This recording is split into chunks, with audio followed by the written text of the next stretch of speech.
ओम श्री जगदम्बाये नमो नमः। अब हम देवी महात्म्य का प्रथम अध्याय का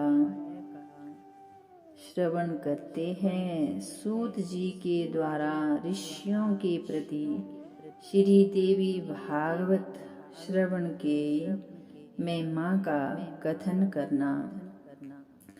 जगत के सृष्टि कार्यों में जो उत्पत्ति रूपा, रक्षा कार्य में पालन शक्ति रूपा, संहार कार्य में रौद्र रूपा है, संपूर्ण विश्व प्रपंच जिनके लिए क्रीड़ा स्वरूप है, जो परा पश्यन्ति मध्यम्या तथा बेखरी वाणी में अभिव्यक्त होती है, और जो ब्रह्मा विष्णु महेश द्वारा निरंतर आराधित है, वह प्रसन्न चित्त वाली देवी भगवती मेरी वाणी को अलंकृत करें।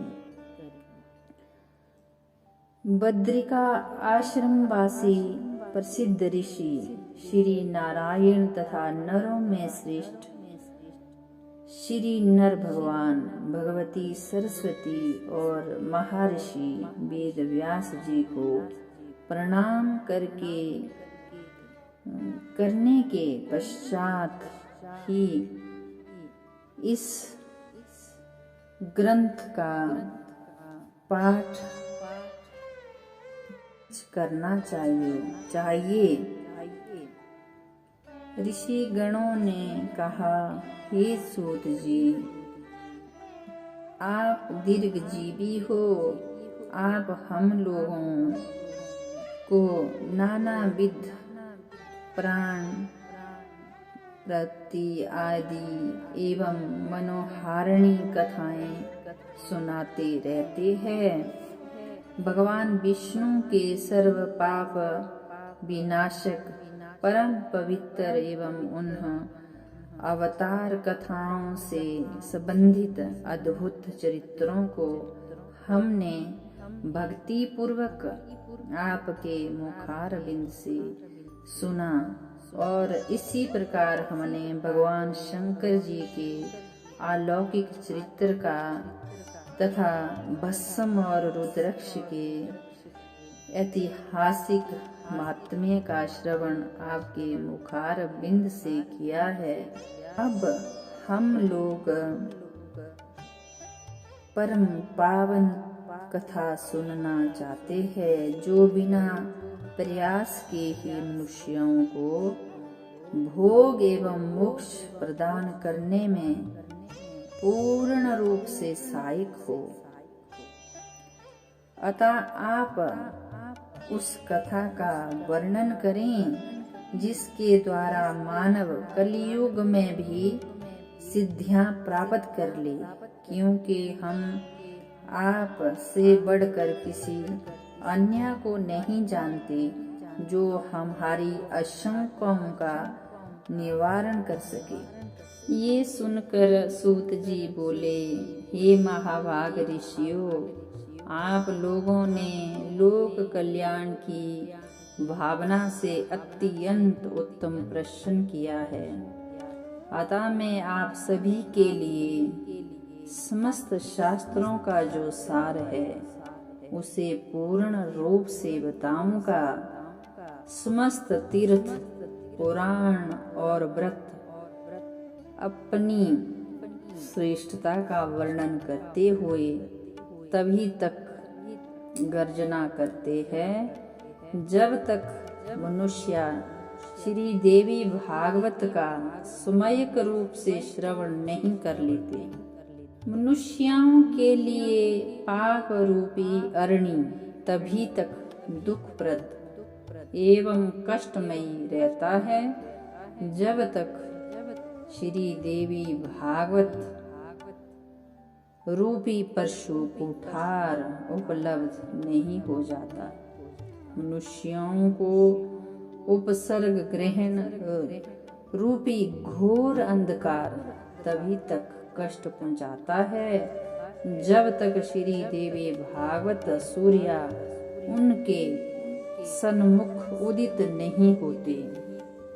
ये सुनकर ऋषियों ने कहा, हे सूत जी, आप हमें बताएं कि वह देवी भागवत कैसा है और उसके श्रवण की विधि क्या है। उस पुराण को कितने दिनों में सुनना चाहिए, उसके श्रवण की अवधि में पूजन विधान क्या है, काल में किन किन मनुष्यों ने इसे सुना और उनकी कौन कौन सी कामनाएं पूर्ण हुई है।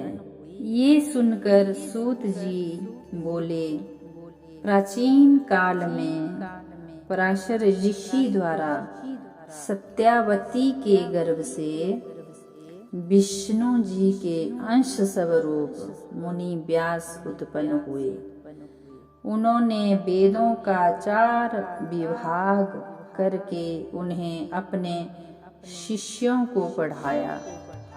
पतितों, ब्राह्मणों, वेद अध्ययन के अनधिकारियों, स्त्रियों एवं दूषित मनुष्यों को धर्म का ज्ञान कैसे हो। मन में ऐसा विचार करके भगवान बदरायण श्री वेद व्यास जी ने उनके धर्म ज्ञान अर्थ पुराण संहिता का प्रययन किया। उन भगवान वेद व्यास जी ने 18 पुराणों एवं महाभारत का प्रणयन करके सर्वप्रथम मुझे ही पढ़ाया। उन पुराणों में श्री देवी भागवत भोग मोक्ष को देने वाला है। व्यास जी ने राजा जन्मेजय को यह पुराण स्वयं सुनाया था। पूर्व काल में इन जन्मेजय के पिता राजा परीक्षित तक्षक नाग द्वारा डस लिए गए थे। अतः पिता की समृद्धि शुभ गति के लिए राजा ने तीनों लोगों की जननी देवी भगवती पराशक्ति का विधिवत पूजन अर्चन करके 9 दिनों तक व्यास जी के मुखार बिंद से इस देवी भागवत पुराण का श्रवण किया। इस नभा यज्ञ के संपूर्ण हो जाने पर राजा परीक्षित ने उसी समय दिव्यारूप धारण करके देवी का सालोक्य प्राप्त किया था।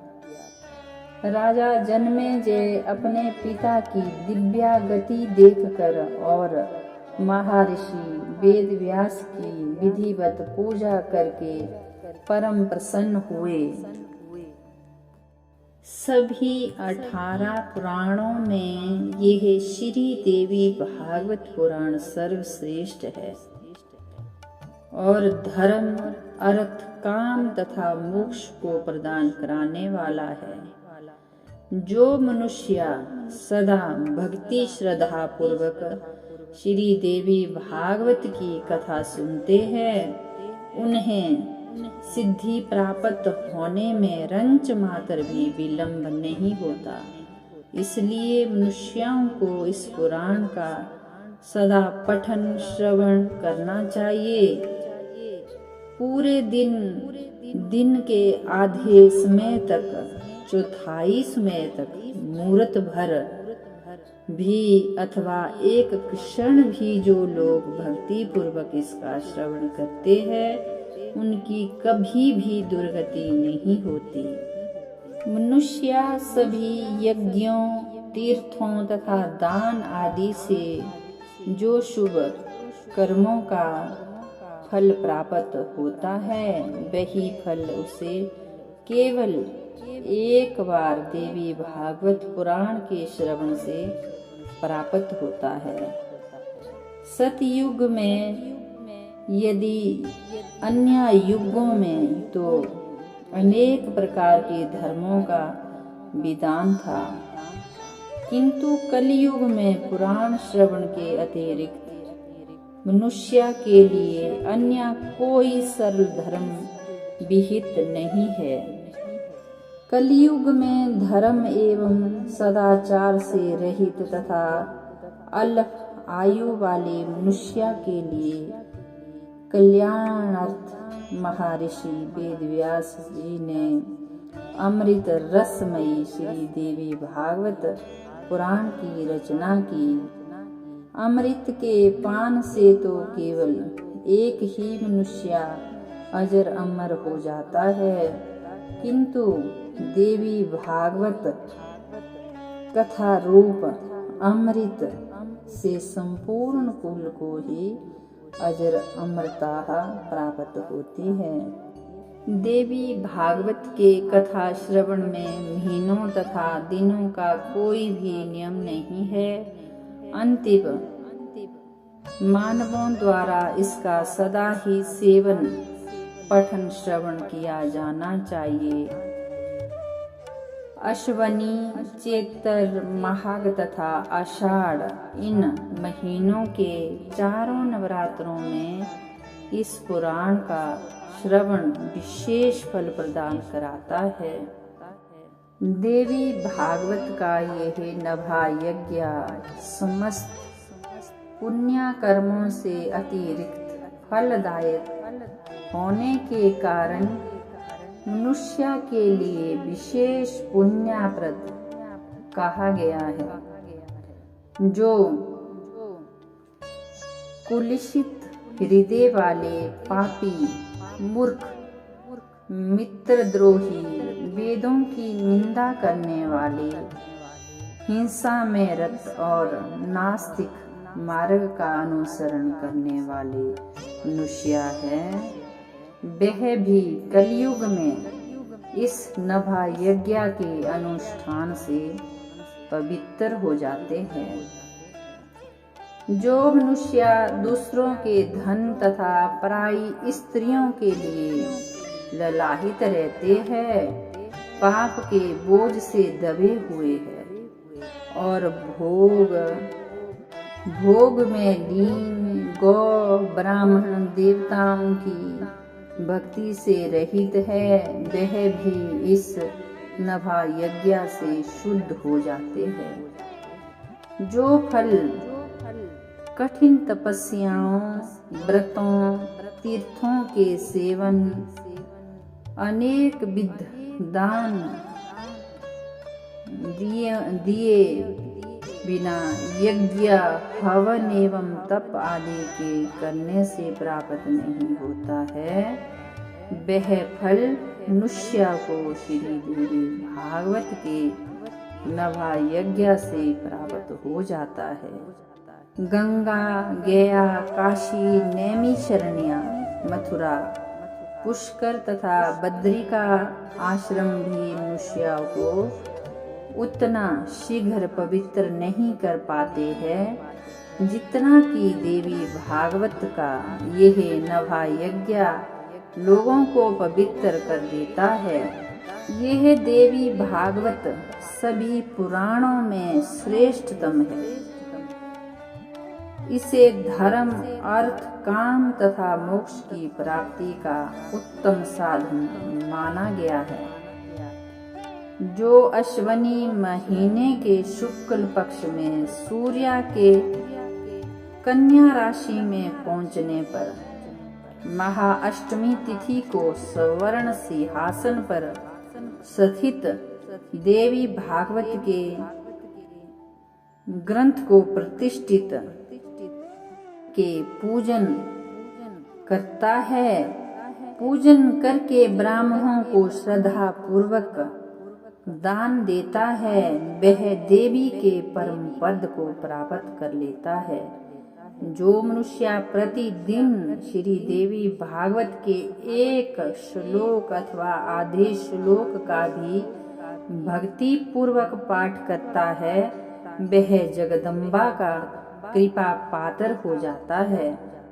महामारी से उत्पन्न उपद्रवों के भीषण भय तथा समस्त प्रकार के उत्पात, उल्कापात, भूकंप आदि, अनावृष्टि, वृष्टि अनावृष्टि आदि सब देवी भागवत पुराण के श्रवण मात्र से ही विनष्ट हो जाते हैं। बाल ग्रहों, स्कंद ग्रह,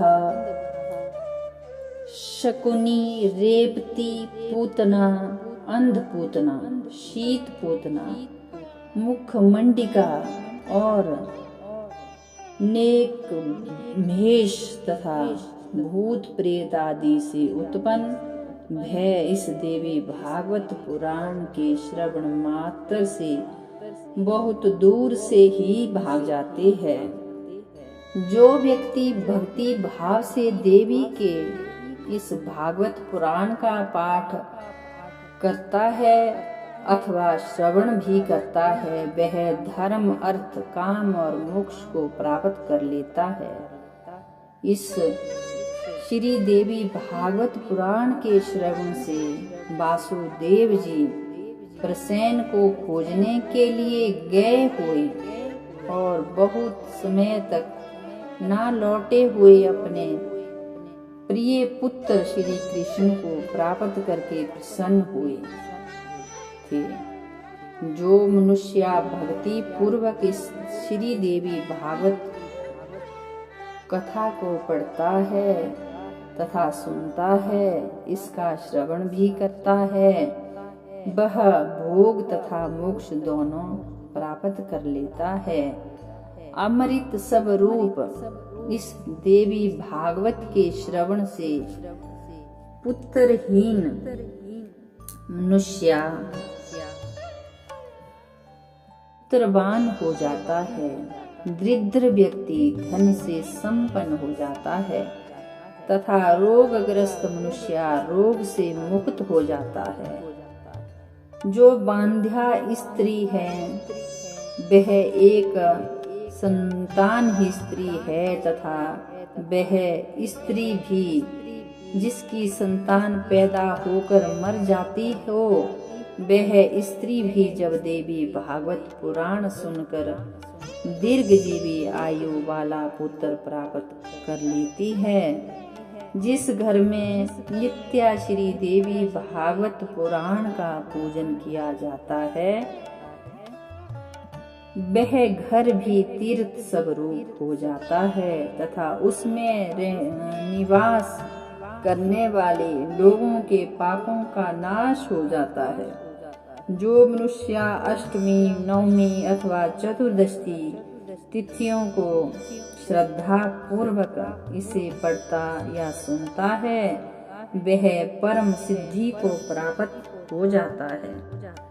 देवी भागवत पुराण को श्रवण करने वाला ब्राह्मण वेद वेदांताओं में अग्रगण्य हो जाता है, क्षत्रिय राजा हो जाता है, वैश्य धन संपदा से संपन्न हो जाता है और शूद्र भी इसके श्रवण मात्र से अपने कुल बंधु बांधवों के बीच श्रेष्ठतम प्राप्त कर लेता है।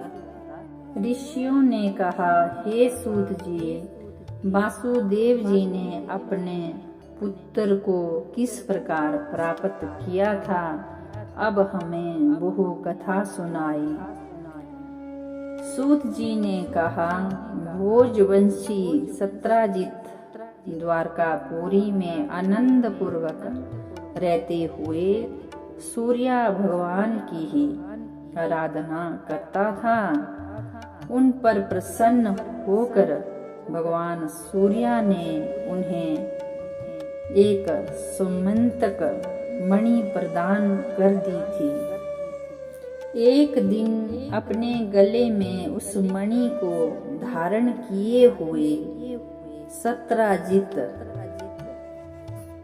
द्वारका आगे उसे देखकर मणि के तेज से चमकते हुए देखकर नगरवासियों ने सत्राजित को ही सूर्या समझकर सर्वोधर्म सुधर्मा नामक अपनी सभा में विराजमान श्री कृष्ण के पास पहुंचकर उनसे कहा, आपके दर्शन के लिए अभिलाषित सूर्या भगवान स्वयं आपके पास आ रहे हैं। ये बात सुनकर भगवान श्री कृष्ण हंस के बोले, हे बाल स्वभाव नागरिकों, यह सूर्या भगवान नहीं है बल्कि यह सत्राजित है जो स्वयं सूर्या द्वारा प्रदत्त सम्यक्तक मणि से प्रतिपादिक होता हुआ यहाँ आ रहा है। उसके बाद सत्राजित ने ब्राह्मणों को बुलाकर भली भांति पूजन करके मणि को अपने घर में स्थापित किया। जहाँ वह मणि रहती थी वहाँ किसी प्रकार की महामारी, दुर्भिक्ष तथा उपसर्ग, भूकंप आदि प्राकृतिक संकट का भय उत्पन्न नहीं होता था। और उस मणि की एक और विशेषता ये भी थी कि वह नित्य 8 भार स्वर्ण दिया करती थी। एक दिन सत्राजित के भाई प्रसेन ने उस मणि को गले में धारण करके सिंधु देशी घोड़े पर सवार होकर खेत के लिए वन की ओर प्रस्थान किया। वहां वन में सिंह ने उसे देखा और घोड़े सहित मारकर सिंह ने वह मणि स्वयं ले ली। इसके पश्चात महाबली ऋक्षराज जामन ने मणि धारण करने वाले उस सिंह को अपनी गुफा के द्वार पर देखकर और उसे मारकर मणि स्वयं ले ली। पराक्रमी ऋक्षराज ने वह मणि खेलने के लिए अपने पुत्र को दे दी और वह बालक भी उस प्रदीप्त मणि को पाकर उसके साथ खेलने लगा। कुछ काल बीतने पर प्रसेन के वापस न लौटने पर सत्राजित अत्यंत दुखी हुआ और सोचने लगा कि मणि के इच्छुक ना जाने कौन और किसने मेरे भाई प्रसेन को मार डाला होगा। इस बीच द्वारकापुर में नागरिकों की पारस्परिक बातचीत से किसी प्रकार ये किंवदंती फैल गई कि मणि के लोभ के वशीभूत कहीं श्री कृष्ण जी ने ही प्रसेन का वध तो नहीं किया। श्री कृष्ण जी ने भी जब अपने विषय में अपयश की बात सुनी तब उन्होंने अपने ऊपर लगे हुए लांछन कलंक के परिमार्जन हेतु प्रसेन के अभिशरण नागरिकों के साथ द्वारकापुरी के सभी नागरिकों के साथ प्रस्थान किया। वन में पहुंचने पर श्री कृष्ण ने सिंह द्वारा मारे गए प्रसेन को देखा और तदअंतर गिरे हुए रक्त बिंदुओं के चिन्ह मार्ग का अनुसरण करके सिंह को खोजते हुए वह कुछ दूर गए। इसके पश्चात एक गुफा के द्वार पर मरे हुए सिंह को देखकर भगवान श्री कृष्ण करुणा युक्त वाणी में नागरिकों से बोले, मणि का हरण करने वाले को देखने के लिए मैं इस गुफा के भीतर प्रवेश कर रहा हूँ। जब तक मैं वापस ना लौट आऊं तुम लोग यहाँ पर ठहरो। ऐसा बोलकर वहीं पर ठहर गए सभी द्वारकावासी और श्री कृष्ण जी गुफा के भीतर प्रविष्ट हुए, जहाँ जावान का घर था। तत्पश्चात वहां पहुंचने पर श्री कृष्ण ने ऋक्ष राज के पुत्र को मणि से खेलते हुए देखा। तब भगवान जी ने मणि को छीनने की कोशिश की। इस पर उसकी दया धात्री भयभीत होकर चिल्लाने लगी। तब धात्री की आवाज सुनकर जामान तुरंत वहां आ गए। वहां आने पर पूर्व स्वामी श्री कृष्ण के साथ दिन रात निरंतर युद्ध करने लगे। इस प्रकार उन दोनों के बीच 27 दिनों तक भयंकर युद्ध हुआ। इधर द्वारकावासी गुफा के बाहर द्वार पर 12 दिनों तक तो श्री कृष्ण जी के आगमन की प्रतीक्षा करते हुए ठहरे रहे, किंतु इसके बाद वह अपने अपने घर चले गए। घर पहुंचा देखकर देव जी अपने पुत्र का वह ऐसा समाचार सुनकर बहुत भयभीत हुए और महाशोक में मूर्छित हो गए और बार बार सोचने लगे कि मेरा कल्याण किस प्रकार से होगा। तब उसी समय भगवान की कृपा से ब्रह्मलोक से देवऋषि नारद वहां आ गए। वासुदेव जी ने उठकर उन्हें प्रणाम कर दिया और उनका पूजन किया। तब देवऋषि नारद ने वासुदेव जी से कुशल क्षेम पूछा और उनसे बोले, क्यों आप चिंतित से मुझे दिखाई पड़ते हो? ये सुनकर वासुदेव जी ने नारद जी से अपना सारा हाल कह सुनाया और बहुत दुखित होकर भगवान श्री नारद जी के चरणों में गिर पड़े और पूछने लगे कि हे भगवान, मेरे पुत्र का कल्याण किस प्रकार होगा, मुझे ये बताइए।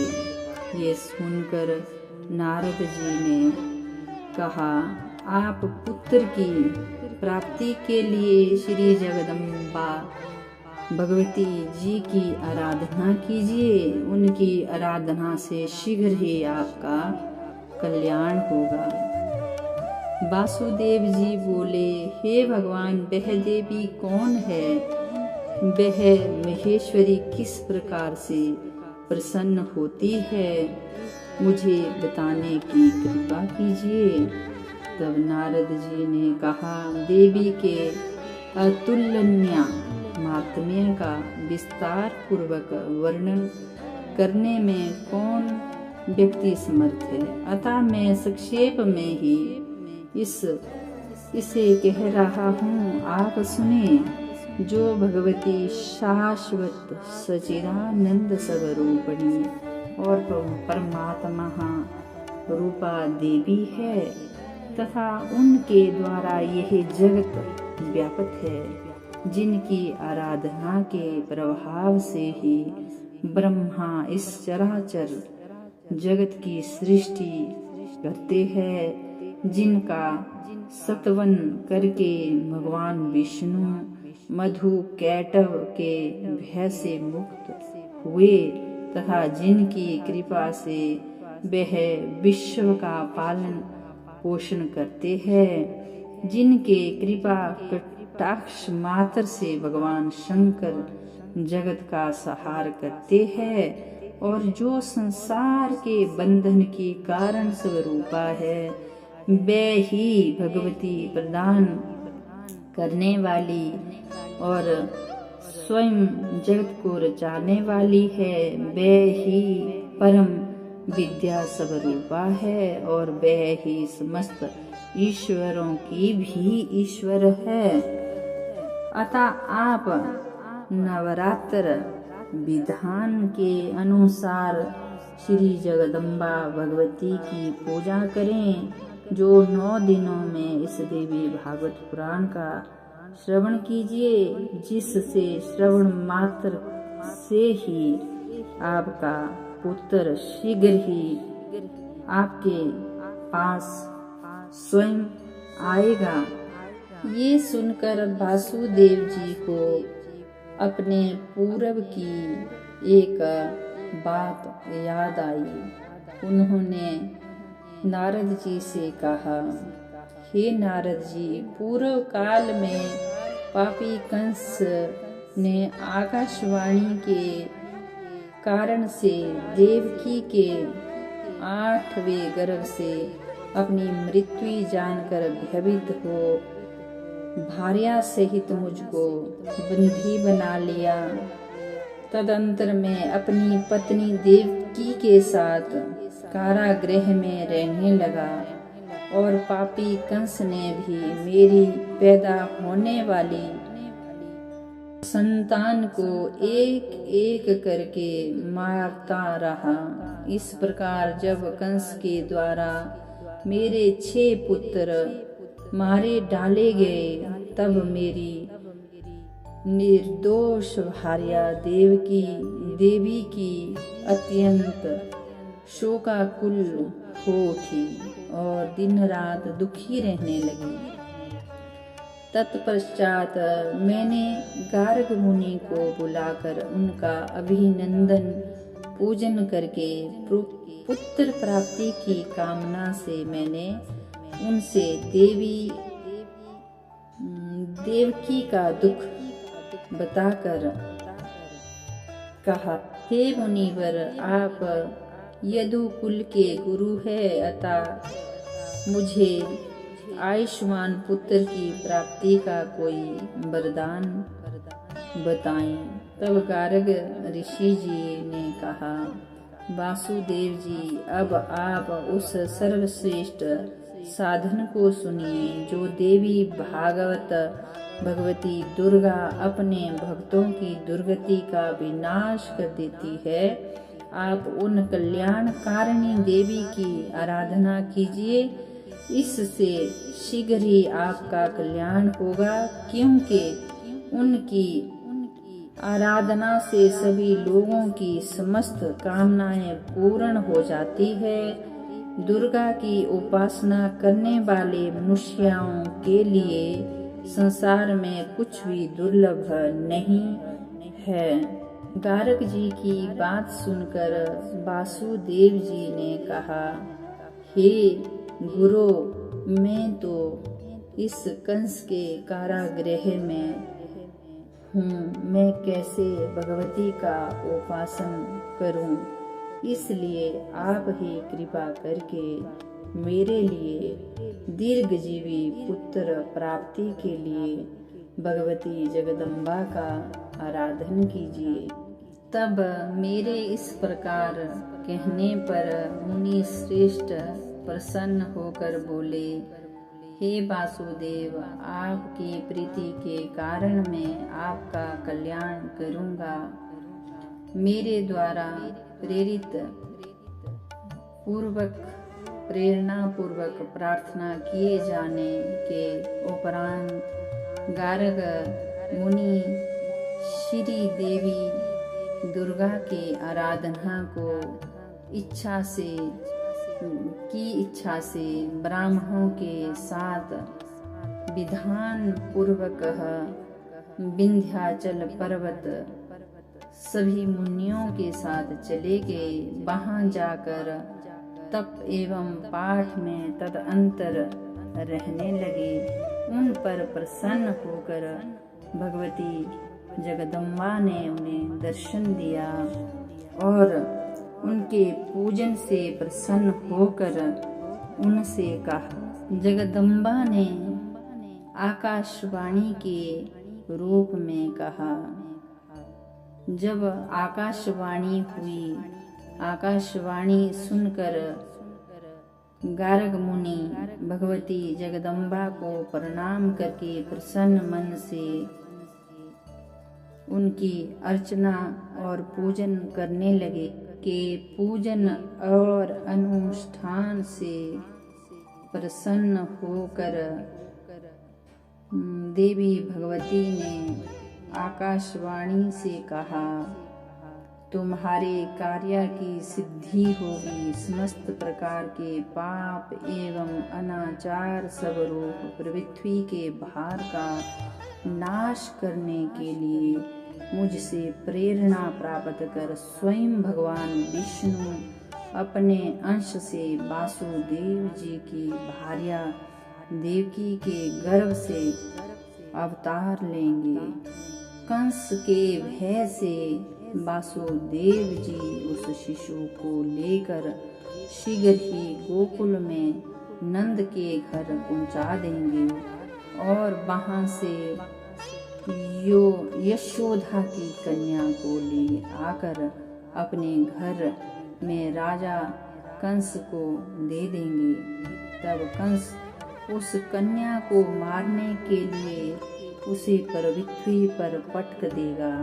तदंतर उसके हाथ से छूटकर मेरी अंश सब होगा।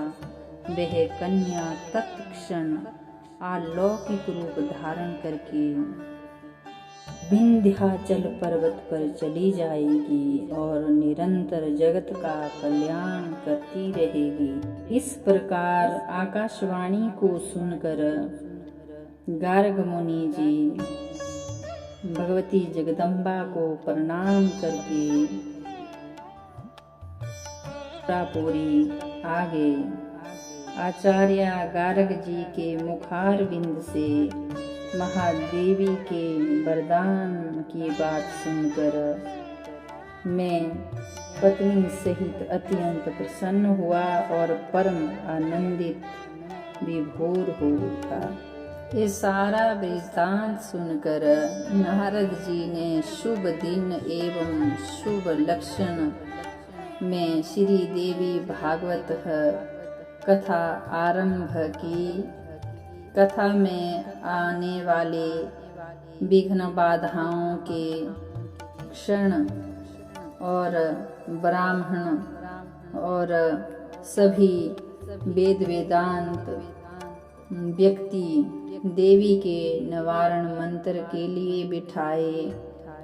ओम ऐं ह्रीं क्लीं चामुंडाई विच्चे मंत्र का जप तथा मार्कंडेय पुराण में वर्णित देवी स्तोत्र का पाठ करने लगी। उधर देवी माता के देव योग से जामान को भगवान श्री कृष्ण जी के मुष्टि प्रहार से अपने पूर्व स्वामी श्री राम जी की याद आई। देववश वह ऋक्षराज भगवान श्री कृष्ण जी के चरण कमलों में गिर पड़ा और उन्हें अपनी पुत्री और मणि देकर उनका स्वागत किया और गद गद होके भगवान श्री कृष्ण जी के हृदय में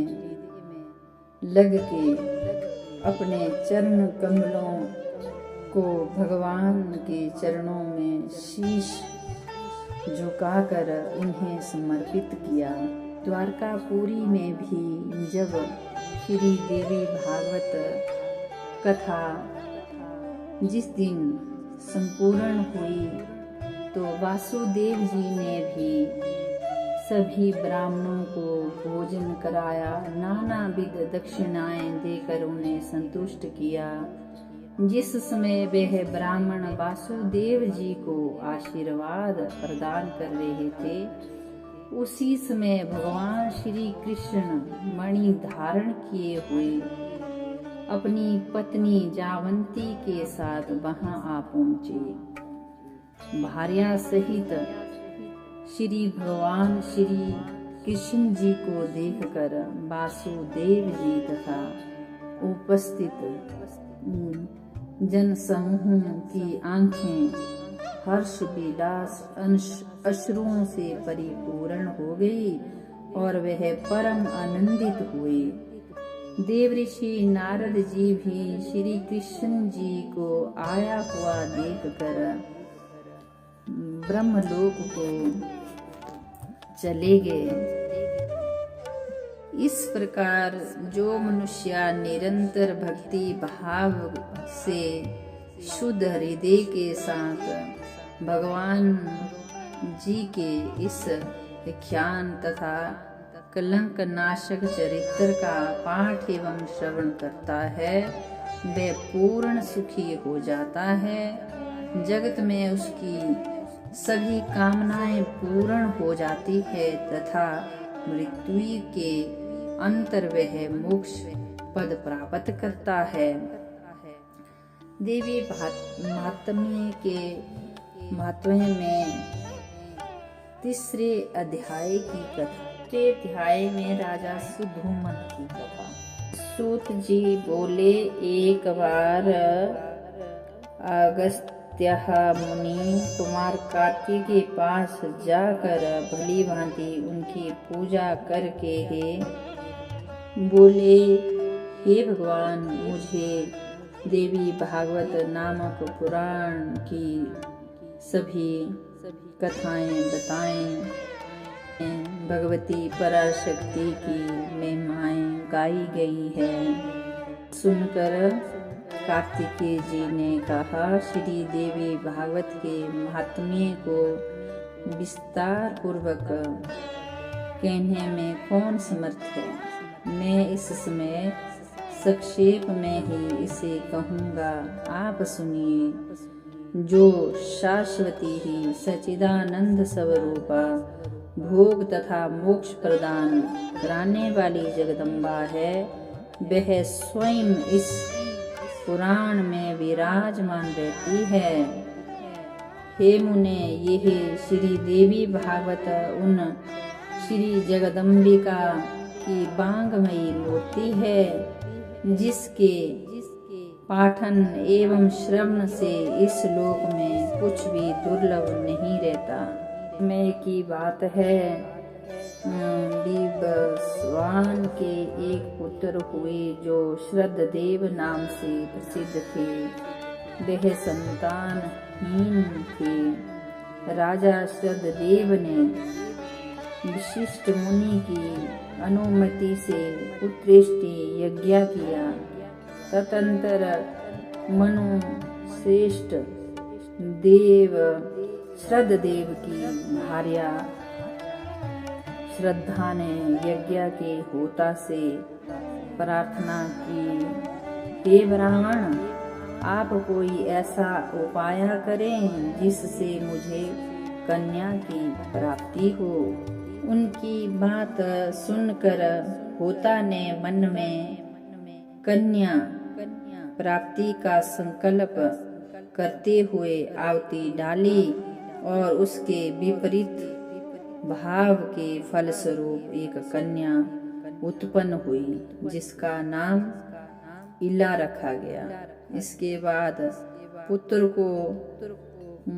पुत्री को देखकर उदास मन वाले राजा श्रद्धदेव ने गुरु वशिष्ठ से कहा, हे प्रभु, पुत्र प्राप्ति के आपके संकल्प के विपरीत ये कन्या कैसे उत्पन्न। ये सुनकर महर्षि वशिष्ठ ने ध्यान लगाया और इस में होता का व्यतीत क्रम जानकर वह इला को पुत्र बनाने की कामना से ईश्वर की शरण में गए।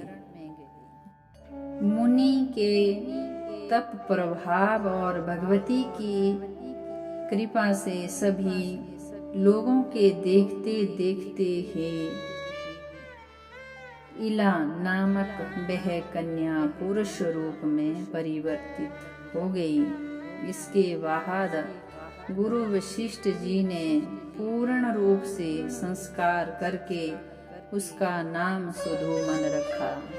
यह मनुपुत्र सुधूमन सभी दानियों के निधान भूत सागर की भांति सभी विद्याओं के निधान हो गए। कुछ समय बीतने पर सुधोमन युवा हुए और एक दिन सिंधु देशी घोड़े पर चढ़कर अखेट के लिए वन में गए। अपने सहचरों के साथ वह कुमार सुधोमन एक वन में से दूसरे वन में जाते हुए भटकते रहे। फिर एक दिन संयोग से वह हिमालय की तलहटी के उस वन में पहुंच गए जहां किसी समय देव आदि देव भगवान शंकर ने अपनी भार्या पार्वती के साथ आनंद पूर्वक मुद्रा में रमण किया करते रहे थे।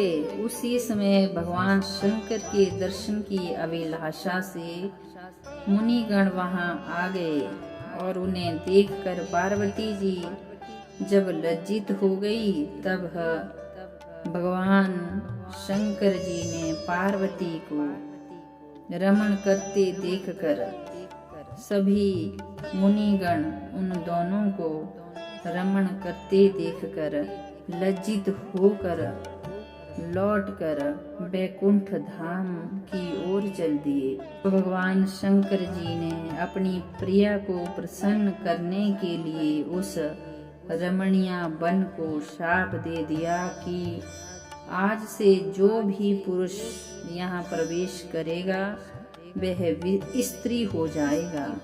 तभी से पुरुषों ने उस वन में जाना त्याग दिया था और संयोगवश वहां पहुंचते ही सुधोमन एक लावण्यमयी स्त्री के रूप में परिवर्तित हो गई।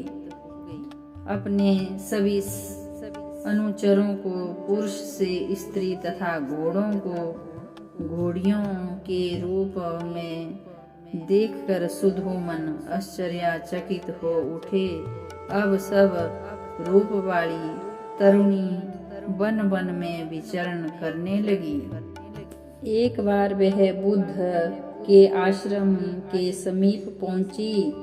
स्थूल तथा सूक्ष्म सथुल वाली और सुंदर नैनों वाली सुंदर ओंठों वाली उस कन्या को देखकर कामदेव के बाणों से विवेक बिंधे हुए अंगों वाले बुद्ध उस पर मोहित हो गए और उसे देखकर वह युवती भी चंद्रमा के स्वरूप रूप देखकर उस पर मोहित हो गई। उन पे मोहित होकर वह सुंदर स्त्री बुद्ध के आश्रम में ही रहने लगी। कुछ समय बाद बुद्ध ने उस तरुणी से अब एक पुत्र को उत्पन्न किया। नाम पूर्वा रखा गया। इस प्रकार बुद्ध के आश्रम में उसे कई वर्ष बीत गए। किसी समय उसे अपने पूर्व वृतांत का रमण को याद आया। दुखी होकर वह आश्रम से चली गई। इसके बाद गुरु वशिष्ठ के आश्रम पहुंचकर उन्होंने गुरु को प्रणाम किया। इसके पश्चात वशिष्ठ जी से अपना सारा वृतांत उस युवती इला ने बताया। तब वशिष्ठ जी ने भगवान शिव शक्ति भगवती जगदम्बा का आराधन किया और उन्हें प्रसन्न करके भगवान जब वहां प्रकट हुए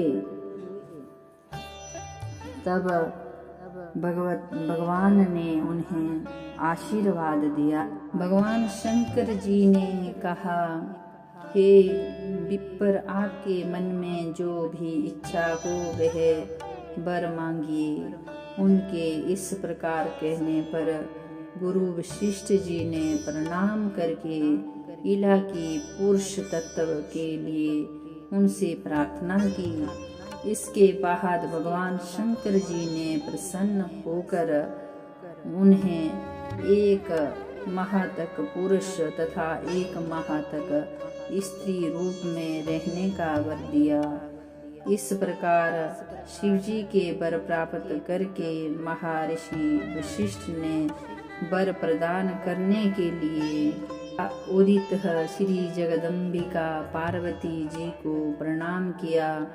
क्रोध चंद्रमा की कला कांति से युक्त तथा सुंदर मुस्कान वाली भगवती की सम्यक पूजा करके सदा के लिए इला की पुरुष तत्व की कामना से वशिष्ठ जी ने श्रद्धा पूर्वक उनकी स्तुति की।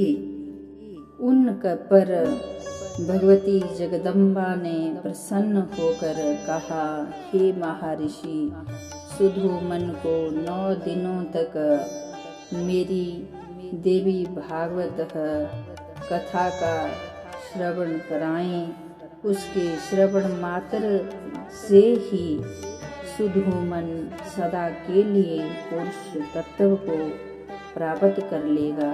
भगवती जगदम्बा की बात सुनकर महर्षि वशिष्ठ जी ने सुधोमन को 9 दिनों तक नभा यज्ञ नवारण मंत्र से भगवती जगदम्बा का श्री देवी भागवत सुनाया और भगवान वशिष्ठ जी ने सुधोमन को भगवती जगदम्बा की कृपा के लिए और कृपा से सदा के लिए पुरुष तत्व की प्राप्ति कराई। जो मनुष्य यदि इस पाठ को सुनता तथा पढ़ता है, देवी की कृपा से इस लोक में संपूर्ण कामनाओं की प्राप्ति कर लेता है। अंत में देवी लोक को प्राप्त कर लेता है। देवी भागवत के महात्म्य के प्रसंग में रेवती नक्षत्र के पतन और पुनः स्थापन की कथा तथा श्री देवी भागवत के श्रवण से राजा दुर्दम्भ को मंत्राधिपति पुत्र की प्राप्ति ही होना। अगस्त जी बोले, हे कार्तिकेय जी, मैंने यह विचित्र कथा सुन ली। अब आप देवी भागवत का दूसरा महात्म्य मुझे सुनाए। कार्तिकेय जी बोले, अब आप दूसरे महात्म्य की कथा सुने, जिसके एक अंश में भगवान की महिमा कही गई है। धर्म का विषाद वर्णन किया गया हो और गायत्री माता का प्रसंग आरंभ करके उसकी महिमा दर्शाई गई हो, उसे भगवान ने भागवत के रूप में जाना जाता है। यह पूर्ण देवी भगवती के महात्म्य से परिपूर्ण होने के कारण देवी भागवत भी कहा जाता है। वह परा भगवती ब्रह्मा विष्णु महेश की आराध्या देवी है। ऋतवाक नाम के एक विख्यात महान बुद्धिमान मुनि थे। रेवती नक्षत्र के अंतिम भाग गणांत योग में उन्होंने यह समय के अनुसार एक पुत्र को उत्पन्न किया। उन्होंने उस पुत्र की जात कर्म आदि क्रिया तथा चूड़ाकर्म एवं उपनयन आदि संस्कार भी विधि पूर्वक किए। महात्मा ऋतवाक के यहाँ जब से वह पुत्र उत्पन्न हुआ, उसी समय से वह शोक तथा रोग से ग्रस्त रहने लगे। उस पुत्र की माता भी रोग से ग्रसित होकर नित्या शोकाकुल और अति दुखी रहने लगी। ऋतवाक अंत दुखित होकर चिंतित होकर सोचने लगे कि ऐसा क्या कारण है कि मेरे यहाँ अत्यंत दुर्मति पुत्र उत्पन्न हुआ। जब वह तरुणावस्था को प्राप्त हुआ, उसने किसी मुनि पुत्र की पत्नी का अपहरण कर लिया। दुर्बुद्धि अपने माता पिता की शिक्षाओं पर कभी भी ध्यान नहीं देता था। तब ऋषि ऋतवाक ने अत्यंत दुखी मन से कहा कि पुत्र पैदा होने से पुत्रहीन रहना अच्छा है, किंतु कपुत्र किसी प्राप्ति से भी ठीक नहीं है। कपुत्र स्वर्ग में गए हुए पितरों को भी नरक में गिरा देता है। जब तक जीवित रहता है तब तक माता पिता को केवल कष्ट ही देता रहता है। अंतिम माता पिता को कष्ट पहुँचाने वाले पापी कपुत्र के जन्म को धिक्कार है। ऐसा पुत्र मित्रों का ना तो उपकार कर सकता है और ना शत्रुओं का अपकार कर ही सकता है। संसार में वह मानव धन्य है जिनके घर में परोपकारी तथा माता पिता को सुख देने वाला पुत्र हुआ करता है। कपुत्र से कुल नष्ट हो जाता है, कपुत्र से यश नष्ट हो जाता है और कपुत्र से लौकिक तथा परालौकिक दोनों जगत में दुख तथा नारकीय यातनाएं भोगनी पड़ती है। कपुत्र से वंश नष्ट हो जाता है, दुष्ट पत्नी से जीवन ही नष्ट हो जाता है, बासी भोजन से दिन व्यर्थ चला जाता है, बुरा आत्मा मित्र से सुख कहाँ से मिल सकता है। अब एक दिन ऋतवाक मुनि ने गार्ग ऋषि के पास जाकर पूछा, हे ज्योतिषी शास्त्र के आचार्य, मैं आपसे अपने पुत्र की दूषित कला का कारण पूछना चाहता हूँ, आप उसे बताएं। मैंने तो अपने जीवन में सभी धार्मिक कार्य किए, ब्रह्मचर्य का पालन किया और मेरी भाग्य भी बहुत ही प्रयत्नशील धार्मिक है। फिर ये पुत्र किसके दोष से ऐसा दुष्ट उत्पन्न हुआ। ये सुनकर गार्ग ऋषि जी ने कहा, इसमें ना तो आपका दोष है, ना बालक की माता का दोष है और ना तो कुल का दोष है। इसमें रेवती नक्षत्र का अंतिम भाग गर्णांत योग ही इस बालक की दुर्बुद्धि का कारण है। हे मुने, अशुभ बेला में आपके पुत्र का जन्म हुआ है, इस कारण यह आपको दुख देता रहता है। इसमें लेश मात्र भी अन्य कोई कारण नहीं है। अतः हे ब्राह्मण, आप दुखित ना होकर भगवती दुर्गा दुर्गतियों का विनाश करने वाली कल्याणी जगदम्बा श्री दुर्गा जी की आराधना कीजिए। गार्गाचार्य का वचन सुनकर ऋतवाक मुनि क्रोध से मूर्छित हो उठे और रेवती नक्षत्र को नक्षत्र मंडल से गिरने का शाप दे दिया। इस प्रकार मुनि के शाप से रेवती नक्षत्र सहसा कुंद पर्वत पर गिर गया। ते इस पर्वत शिखर का नाम रेवत प्रसिद्ध हुआ और उसी समय से वह अत्यंत रमणीक हो गया। रेवती को शाप देकर मुनि ऋतवाक ने महर्षि गार्गाचार्य जी के द्वारा कहे गए श्री देवी भागवत नव यज्ञ को करके बहुत सुखी हुए और अपने पुत्र को भी सौभाग्यशाली बनाकर अंत में भगवती के चरणों में लीन हो गए।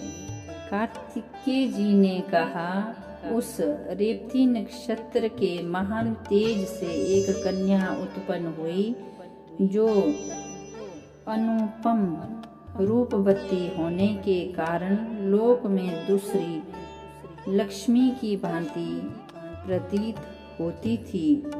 रेवती नक्षत्र की कांति से प्रादुर्भूत उस कन्या को देखकर मुनि प्रमोज ने प्रसन्न होकर उसका रेवती यह नाम भी रखा। जब वह कन्या युवावस्था में हुई तो मुनि ने सोचा कि इसके योग्य कौन वर होगा, इसलिए मुनि यज्ञशाला में अग्निहोत्र करने के लिए गौशाला में चले गए।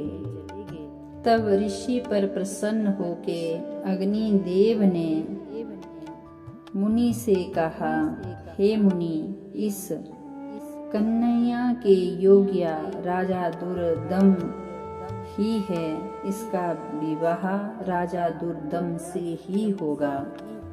तब मुनि ने कन्या का विवाह राजा दुर्दम से करने का निश्चय किया। संयोगवश उसी समय राजा दुर्दम वन में घूमते घूमते ऋषि के आश्रम पहुँचे। तब ऋषि ने उन दोनों का वैवाहिक विधि से राजा के साथ विवाह के योजन को सुलभ करने लगे। तब उसी समय रेवती ने कहा, हे पिताजी, मेरा विवाह अगर होगा तो रेवती नक्षत्र में भी होगा, अन्यथा मैं विवाह कभी भी नहीं करूंगी। ये सुनकर ऋषि बोले, हे पुत्री, पूर्व काल में मुनि ऋतवाक ने रेवती नक्षत्र को पृथ्वी पर गिरा दिया था। इस प्रकार अन्य नक्षत्रों में यदि तुम्हारी श्रद्धा नहीं है तब तुम्हारा विवाह कैसे होगा। ये सुनकर कन्या बोली, क्या केवल ऋतवाक मुनि ने ही तपश्चर्या की है? क्या आपने मन, वचन और कर्म से तपस्या नहीं की? हे पिताजी, मैं आपके तप को जानती हूँ। आप जगत की सृष्टि करने में समर्थ है, अतः आप अपने तप के प्रभाव से रेवती को पुनः आकाश में स्थापित करके उसी नक्षत्र में मेरा विवाह कीजिए। ये बात सुनकर ऋषि बोले, तुम्हारा कल्याण हो। मैं आज ही रेवती नक्षत्र को सोम मार्ग से नक्षत्र मंडल में स्थापित करूंगा। ऐसा कहकर मुनि ने अपने तपोबल से शीघ्र ही पूर्व की भांति रेवती नक्षत्र को फिर से नक्षत्र मंडल में स्थापित कर दिया। तत्पश्चात मुनि प्रमोच ने रेवती नक्षत्र में वैवाहिक विधि के अनुसार महात्मा राजा दुर्दम्भ से रेवती कन्या का विवाह किया। कन्या की विदाई पर मुनि ने राजा से कहा, हे वीर, तुम्हारी क्या अभिलाषा है? मुझे बताओ, मैं उसे पूरी करूंगा। तब राजा बोले, हे मुने, मैं स्वयंभू मनु के वंश में उत्पन्न हुआ हूँ, अतः मुझे यह कामना अंदर से है कि मैं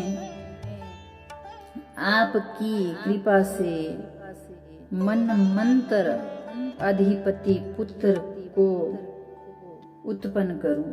मुनि ने कहा, हे राजन, यदि आपकी यही अभिलाषा है तो आप श्री देवी भागवत कथा सुनिए और भगवती श्री जगदम्बा पराशक्ति की आराधना कीजिए। ऐसा करने पर आपका पुत्र मनु अवश्य ही मनमंत्र आदिपति हो जाएगा।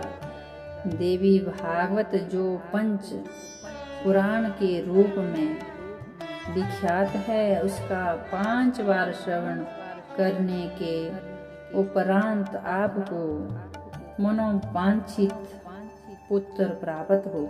तब राजा ने देवी भागवत का श्रवण किया। विधि विधान से देवी भागवत का पूजन नव यज्ञ किया।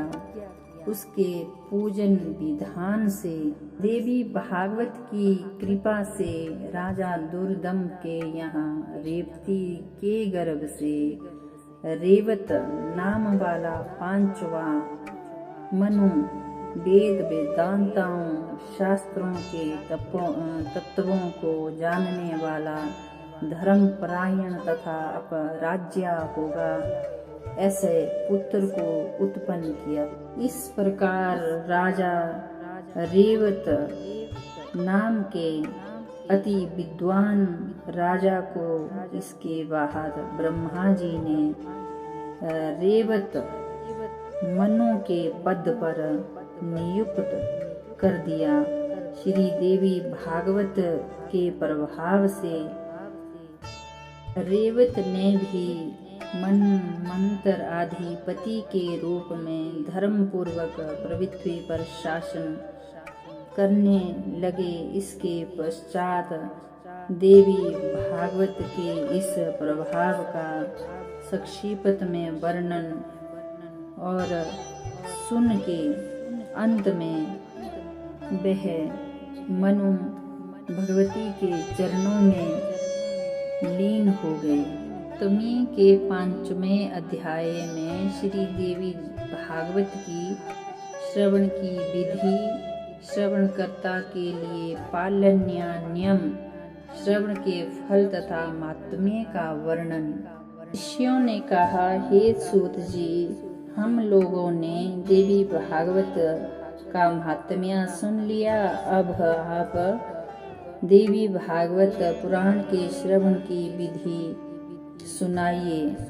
सूत जी ने कहा, हे मुनियों, जिसे सुनने मात्र से मनुष्यों की समस्त कामनाएं सिद्ध हो जाती है, पुराण श्रवण के अचूक विद्वान मनुष्यों को चाहिए कि वह सर्वप्रथम ज्योतिषी को बुलाकर शुभ मुहूर्त निर्देश और शुभ मुहूर्त देखकर ज्येष्ठ मास से लेकर 6 महीने शुभ कर देवी भागवत के लिए होते हैं।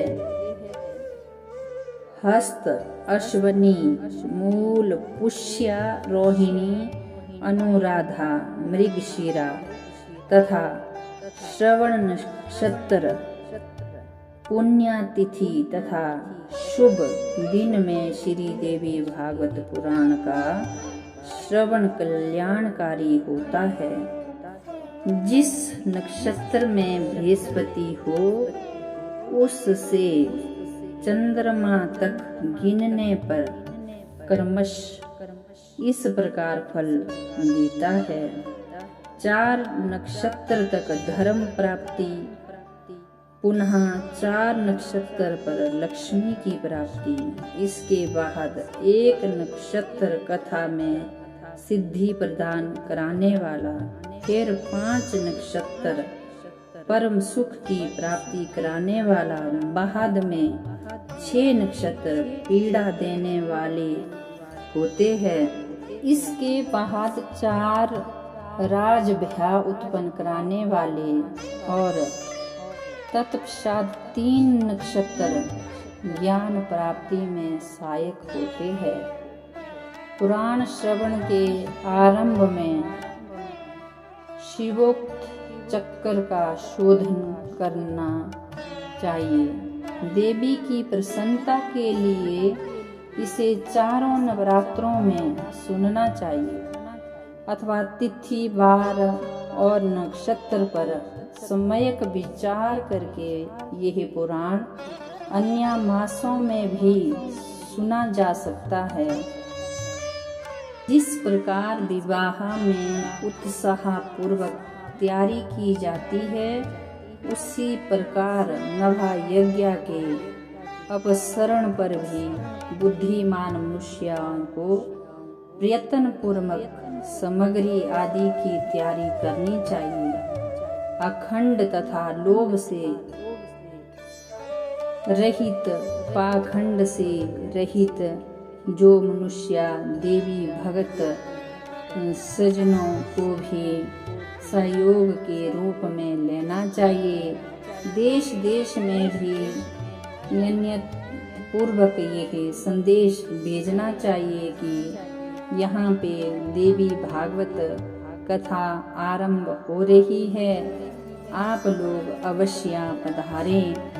चाहे सूर्य की उपासना करने वाले हो, चाहे गणपति जी की उपासना करने वाले हो, चाहे शैव हो, चाहे वैष्णव तथा शक्ति के उपासक हो, सभी इस कथा के श्रवण के अधिकारी है, क्योंकि सभी देवता शक्ति के साथ ही रहते हैं। इसलिए देवी भागवत की कथा रूपी सुधा के रसिक प्रेमी जनों को कथा श्रवण के लिए विशेष रूप से आना चाहिए। ब्राह्मण, क्षत्रिय, वैश्य, शूद्र चारों वर्णों के स्त्री पुरुष एवं ब्रह्मचर्य, गृहस्थ्या, वानप्रस्थी इन चारों आश्रमों में निरंतर मनुष्यों को चाहिए समाभाव से अथवा निष्काम भाव से अवश्य ही इस देवी भागवत को सुनना चाहिए। जिन लोगों को पूरे 9 दिन तक कथा सुनने का अवसर ना मिल सके, वह जब भी समय मिले तभी आ जाएं, क्योंकि यज्ञ में क्षण भर भी पहुंचा जाना विशेष पुण्य प्रद होता है। भागवत के भूमि स्थान को गोबर से लीपना चाहिए और सुंदर वेदी बनाकर पटड़े पर स्वर्ण से स्थापित करके पुस्तक को रखना चाहिए। मंडप के ऊपर सुंदर चांदनी भी लगानी चाहिए। कथा वाचक का आसन दिव्य सुखदायी होना चाहिए और कथा श्रवण को आने वालों के लिए भी बैठने की सुंदर करनी चाहिए।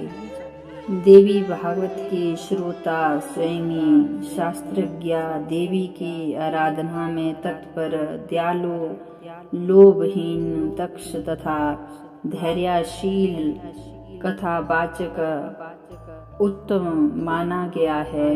जो कथावाचक भले ही बालक, स्त्री, वृद्ध क्यों ना हो, वो कथावाचक में प्रतिशील होना चाहिए। इसी प्रकार श्रोता भी ऐसा होना चाहिए जो ब्राह्मणों से भी वेद वक्ता, कथा रस का पान करने वाला, उदार, लोभ रहित, विनम्र और हिंसा आदि से रहित हो। कथा वाचक भले ही कैसा भी हो, उसे विष्णु का अंश मानना चाहिए। कथा का अधिकारी बनने के लिए गोदान आदि करना चाहिए। आहद जगदम्बा की सुंदर अक्षरों से लिखी हुई भगवती की बांगमयी मूर्ति रूप श्री देवी भागवत पुस्तक की सभी उपचारों से विधिवत पूजा करके कथा की निवृत्ति समाप्ति के लिए 5 विद्वान ब्राह्मणों का वर्णन करना चाहिए। उनके निरंतर निवारण मंत्र का जप एवं दुर्गा सप्तशती का पाठ कराना चाहिए। अंत में प्रतिक्षण तथा नमस्कार के बाद इस प्रकार स्तुति करें। हे कात्यायनी, हे महामाये, हे भुवनेश्वरी, हे कृपामयी, हे भवभानी, मैं संसार सागर में डूब रहा हूँ, मेरा उद्धार कीजिए। तथा हे ब्रह्मा विष्णु महेश्वर से पूजन्या माता जगदम्बिके, मेरे ऊपर प्रसन्न होइए। हे देवी, आप मुझे मनोवांछित वर प्रदान कीजिए। आपको मैं बार बार प्रणाम करती हूँ। के बाद नभा यज्ञ के व्रतों का नियम पालन करना चाहिए। तत्पश्चात मन से चारों पुरुषार्थ धर्म, अर्थ, काम एवं मोक्ष फल को प्रदान कराने के लिए पुत्र, कलंतर, धन, धान्य तथा गृह की चिंता छोड़कर कथा सुननी चाहिए। कुत जी बोले, हे ऋषियों, अब मैं कथा श्रवण में निष्ठा रखने वाले के नियम बताता हूँ। जो लोग ब्रह्मा, विष्णु और शिव में भेद दृष्टि रखते हैं, वह देवी की भक्ति से रहित है। जो पाखंडी, हिंसक तथा दुष्ट है और जो ब्राह्मणों से द्वेष रखने वाले तथा नास्तिक है, वह कथा श्रवण के योग्य नहीं है। जो पर स्त्री, पराया धन, ब्राह्मण धन तथा देव संपत्ति के हरण में लोलुप्त रहते हैं, उनका कथा श्रवण में अधिकार नहीं होता है।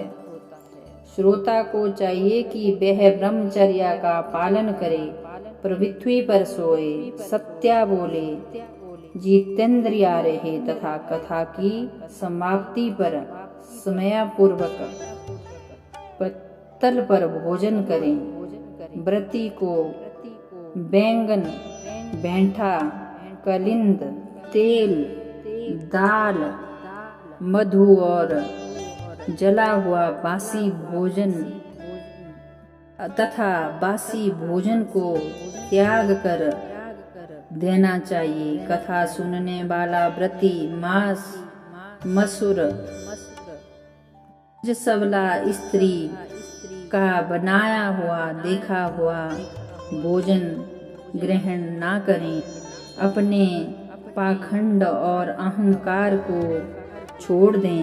श्रोता को चाहिए कि वह वेद, गौ, गुरु, ब्राह्मण, स्त्री, राजा, महापुरुष, देवों और देव भक्तों की निंदा कभी ना सुने। जो कथाव्रती हो उसे सर्वदा विनयशील, सरल चित्त, पवित्र, दयालु,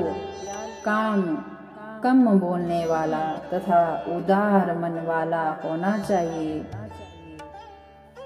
श्वेत कोष्ठी, क्षय रोगी, अभागा, पापी, दरिद्र तथा संतानहीन मनुष्य इस कथा को भक्ति पूर्वक सुने।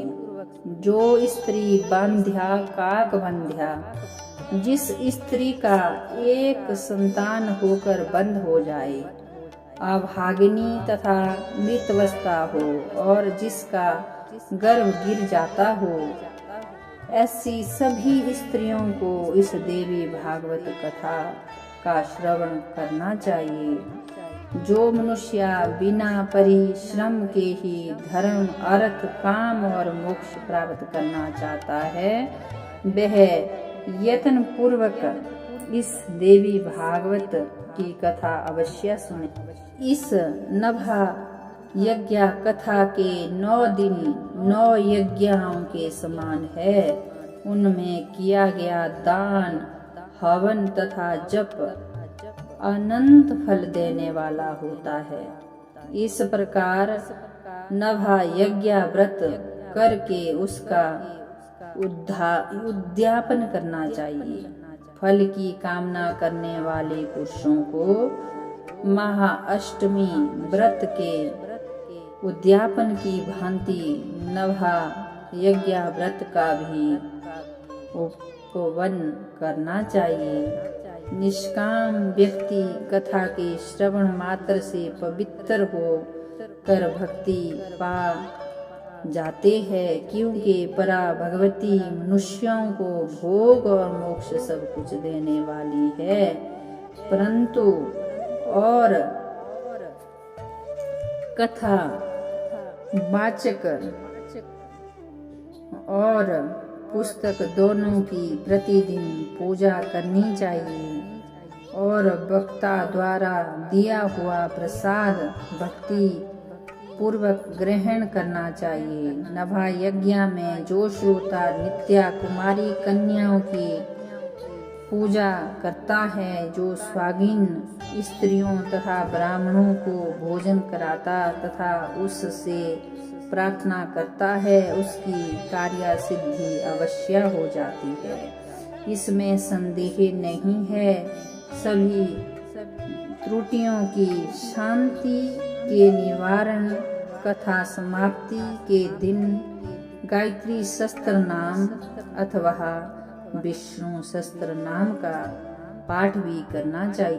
कथा समाप्ति के दिन दुर्गा सप्तशती के मंत्रों से अथवा देवी महात्म्य के मूल पाठ से यह निवारण मंत्र से होम करना चाहिए अथवा घृत सहित पाया द्वारा गायत्री मंत्र का उच्चारण करके हवन करें, क्योंकि यह श्री देवी भागवत पुराण गायत्री मई कहा गया है।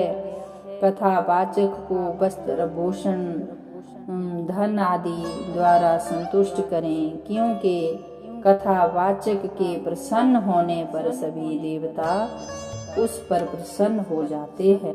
श्रद्धा पूर्वक ब्राह्मणों को भोजन कराएं और नाना विध दक्षिणाओं से उन्हें संतुष्ट करें, क्योंकि वह विप्र पृथ्वी पर देवताओं के सब रूप होते हैं।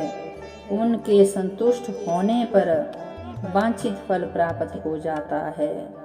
स्वागिन स्त्रियां तथा कुमारी कन्याओं को साक्षात देवी समझकर उन्हें भोजन कराएं और उन्हें दक्षिणा देकर अपने मनोरथ की सिद्धि के लिए प्रार्थना करें। सवर्ण दूध देने वाली गौ, हाथी, घोड़े और भूमि का दान करना चाहिए, क्योंकि उसका अक्षय फल होता है। सुंदर अक्षरों में लिखी हुई देवी भागवत की पुस्तक को रेशमी वस्त्र में लपेटकर उसे स्वर्ण निर्मित सिंहासन पर रखकर अष्टमी या नवमी तिथि को विधि पूर्वक कथा वाचक को दान कराना चाहिए। ऐसा करने से वह इस संसार में सभी सुखों को भोग कर अंत में दुर्लभ मोक्ष प्राप्त कर लेता है। प्राण को जानने वाला वक्ता चाहे दरिद्र हो, दुर्लभ हो, बालक हो या स्त्री हो, युवक हो अथवा वृद्ध हो, वह सर्वदा वंदनीय और पूजनीय एवं माननीय होता है।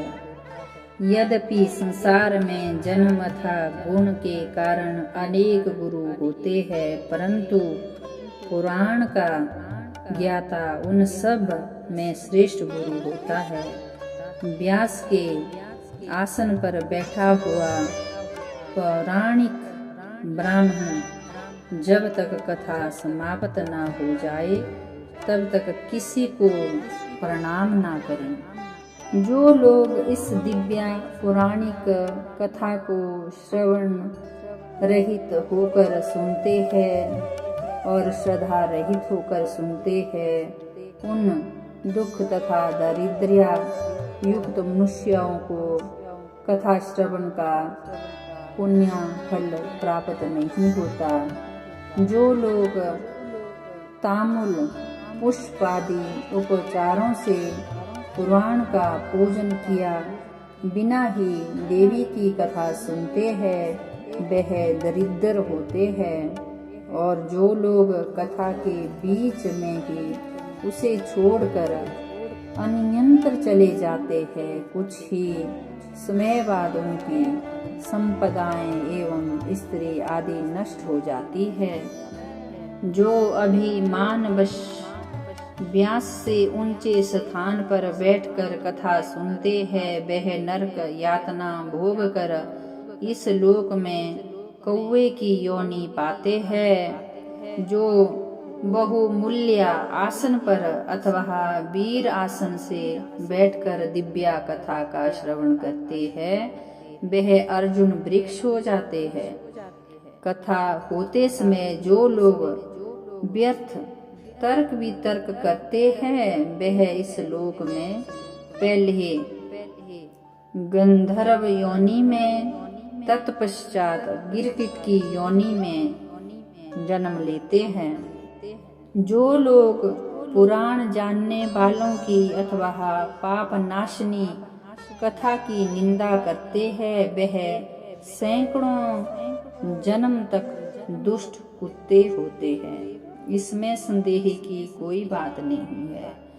जो लोग कथा वाचक के बराबर आसन पर बैठकर कथा सुनते हैं उन्हें गुरु के आसन पर बैठने का पाप लगता है और वह नरक में वास करते हैं। जो लोग वक्ताओं को प्रणाम किए बिना ही कथा सुनने लगते हैं वह जन्मांतर में विषैले वृक्ष होते हैं। इसी प्रकार जो लोग लेटे लेटे कथा सुनते हैं वह अजगर सांप की योनि में पैदा होते हैं। जो मनुष्य कभी भी पुराण की कथा नहीं सुनते वह घोर नरक भोग कर बनेले सुअर की योनि में जन्म लेते हैं। जो शठ मनुष्य कथा का अनुमोदन नहीं करते अपितु उसमें विघ्न डाला करते हैं वह करोड़ों वर्षों तक नरक यातना भोग कर अंत में ग्राम सुअर हो जाते हैं। जो लोग पुराण वेता को आसन पात्र द्रव्य फल वस्त्र तथा कंबल प्रदान करते हैं वह भगवान के परम पद को प्राप्त हो जाते हैं। जो मनुष्य पुराण पुस्तक के लिए नवीन रेशमी वस्त्र तथा सुंदर सूत्र का दान करते हैं वह सुखी रहते हैं। सभी पुराणों के सुनने से जो फल प्राप्त होता है उससे 100 गुना पुण्य फल श्री देवी भागवत पुराण के श्रवण से मिलता है। जिस प्रकार नदियों में गंगा श्रेष्ठ कहलाती है, देवताओं में शिव, काव्य में वाल्मीकि, रामायण तथा तेजस्वियों में भगवान सूर्य श्रेष्ठ है, और जैसे आनंद देने वालों में चंद्रमा, सब धनों में सूर्य, क्षमाशीलता में पृथ्वी, गंभीरता में समुद्र, मंत्रों में गायत्री तथा पाप नाश के उपायों में भगवत स्मरण श्रेष्ठ है। उसी प्रकार 18 पुराणों में श्री देवी भागवत पुराण सर्वश्रेष्ठ कहलाता है। किसी भी उपाय से यदि कोई मनुष्य इस महापुराण की 9 आवृत्तियां सुन ले तो उसके फल का वर्णन किया जा नहीं सकता। वह तो जीवन मुक्त ही हो जाता है। किसी शत्रु राजा से भय होने पर, महामारी के समय, अकाल पड़ने पर तथा राष्ट्र भंग के अवसर पर उसकी शांति के लिए यह पुराण सुनना आवश्यक है। हे विप्रो, भूत प्रेतों के शमन के लिए, शत्रु से राज्य प्राप्त करने के लिए और पुत्र प्राप्ति के लिए श्री देवी भागवत का श्रवण करना आवश्यक है। जो श्री देवी भागवत के आधे श्लोक या चौथाई श्लोक को भी प्रतिदिन सुनता या पढ़ता है, वह परम गति को प्राप्त होता है। स्वयं भगवती श्री जगदम्बा जी ने इस पुराण को सर्वप्रथम केवल आधे ही श्लोक में ही प्रकाशित किया था। वही बाद में शिष्या प्रति शिष्या के द्वारा देवी भागवत के रूप में विस्तृत कर दिया गया। गायत्री से बढ़कर ना कोई धर्म है, ना तप है, ना कोई देवता है और ना कोई मंत्र ही है। भगवती अपना गुणगान करने वाले की रक्षा करती है। इसी कारण से उन्हें गायत्री कहा जाता है। वह भगवती गायत्री इस पुराण में अपने रस्या सहित विराजित है। अतः भगवती को प्रसन्न करने वाले इस देवी भागवत की 16वीं कला के समान भी अन्य कोई भी महापुराण नहीं हो सकते। श्री देवी भागवत पुराण अत्यंत निर्मल है, जो ब्राह्मणों का अमूल्य धन है और जिसमें स्वयं धर्मपुत्र नारायण ने पवित्र धर्म का वर्णन किया है। इसमें श्री गायत्री देवी जी का रस्या एवं मणिद्वीप का सम्यक वर्णन किया गया है। साथ ही इसमें हिमालय के प्रति स्वयं भगवती द्वारा कही गई देवी गीता विद्यमान है। इस कारण से हे विप्रो, इस महापुराण के सदृश दूसरा कोई उत्तम पुराण लोक में नहीं है। अतः आप लोग सदा इस श्री देवी भागवत पुराण का भली भांति सेवन करें, जिसके संपूर्ण प्रभाव को ब्रह्मा, विष्णु, शिव तथा भगवान शेष भी भली भांति नहीं जान सकते, जबकि वह उन्हीं के अंशज भी है।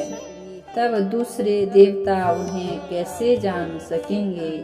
उन भगवती जगदम्बिका को हमारा बारंबार नमस्कार है, जिनके चरण कमलों की धूलि पाकर ब्रह्मा समस्त संसार की रचना करते हैं। भगवान विष्णु निरंतर पालन करते हैं और रुद्र संहार करते हैं। दूसरे किसी उपाय से वह अपना अपना कार्य करने में समर्थ नहीं हो सकते।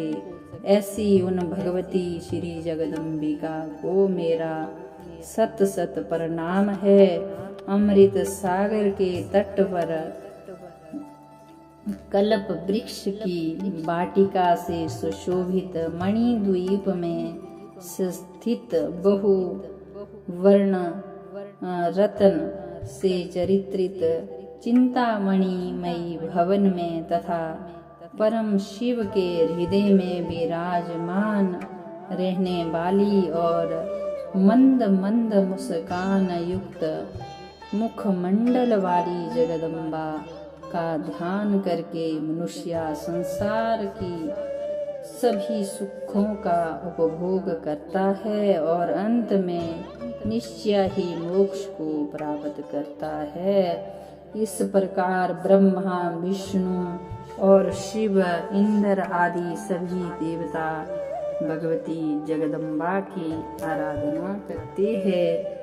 क्यों ना हम मनुष्य भी भगवती श्री जगदम्बा जी के चरणों में जाकर इस जन्म को सफल करें। देवी भागवत के महात्म्य की कथा यहीं पे समाप्त होती है। आगे हम देवी भागवत में प्रवेश करेंगे।